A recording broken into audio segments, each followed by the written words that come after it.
I never thought I'd be this kind of mother-in-law. You know, the kind that gets whispered about at family gatherings, whose name makes you roll your eyes and stop talking.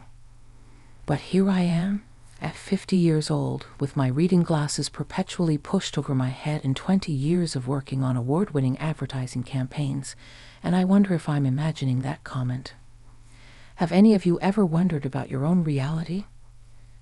When someone says something with enough plausibility that when confronted with it, you start to look paranoid. It's like trying to catch smoke with your bare hands. My name is Diane Matthews, by the way.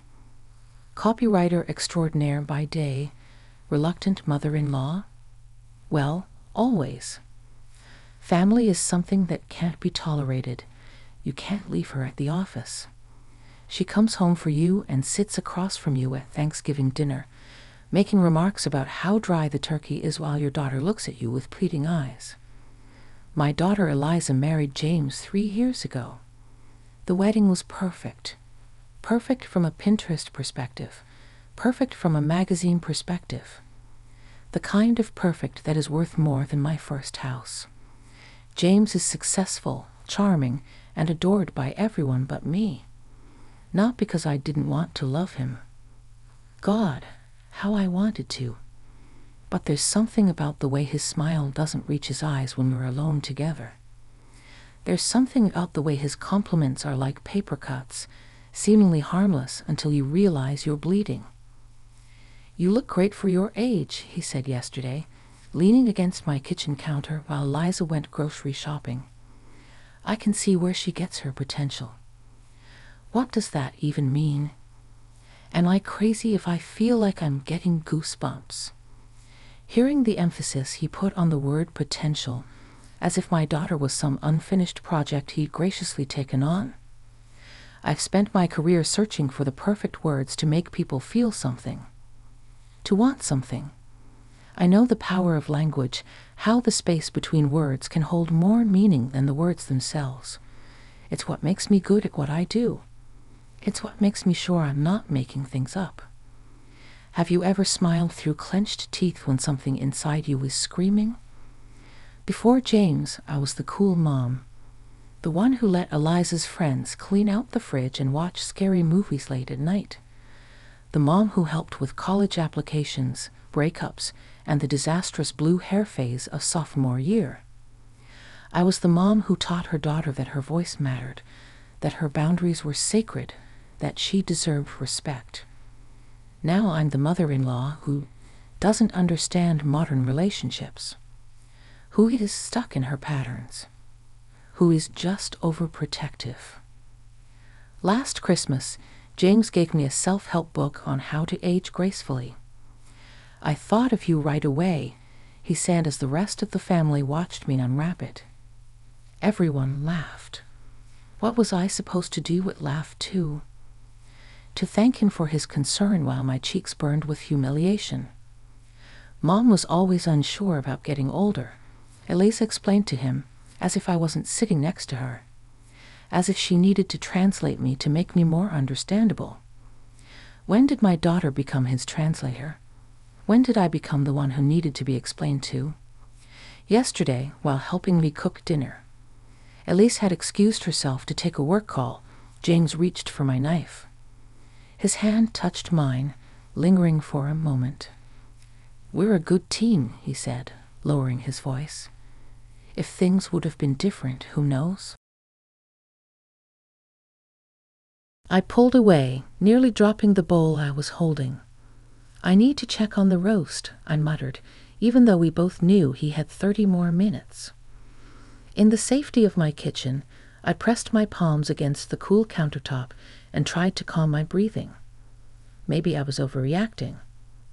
Was it all just me imagining things? The worst part wasn't even the remark itself, but the doubt. The way he made me question my own perception. I've tried talking to my friends about it. They think I'm being dramatic. All mothers get a little jealous when their daughters get married. My friend Susan said over coffee last week. It's normal to feel replaced. But it's not jealousy. It's something else entirely. something that keeps me standing guard at my daughter's door at night. The job of a copywriter is that you learn to read between the lines. You learn that the unspoken is often more important than the spoken. You learn to realize that context is everything. In this case, the context is that James only makes these comments when we are alone. Never when Elise or anyone else can hear. Never when there might be witnesses.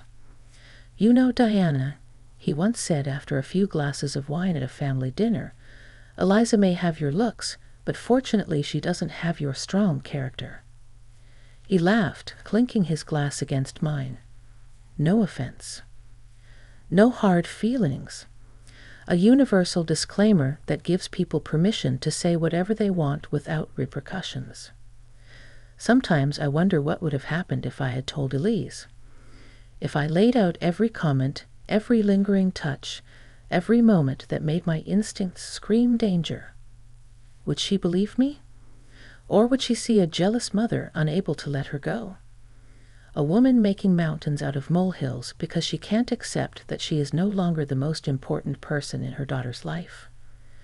Truth be told, I'm afraid to find out. I'm afraid that forcing her to make a choice would mean losing her completely.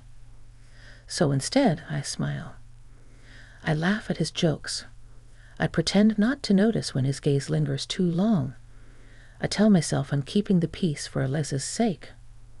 But at night, when I'm alone with my thoughts, I wonder if I'm betraying her. If, by remaining silent, I'm teaching her the same lesson many women learn, that our discomfort matters less than a man's reputation. I have no answers, only questions that keep me up at night, and a son-in-law who knows exactly what he's doing. So I ask you, have you ever known that something in your bones is true, even when everyone around you says you're wrong? Have you ever felt like the only sane person in a room full of people who refuse to see what is right in front of them? Because that's exactly where I am right now, standing on the edge of something I can't name, watching my daughter's life unfold with a man I don't trust, and wondering if the conversation will do more harm than good. They're coming over for dinner tonight. Eliza sent word that they have news. I sit here, rehearsing my reaction, preparing to be a supportive mother no matter what they announce. After all, that's what mothers do, isn't it? We put our children first, even when it costs us dearly. Even when every instinct tells us something is wrong. Even when deep down we know there's a monster under the bed.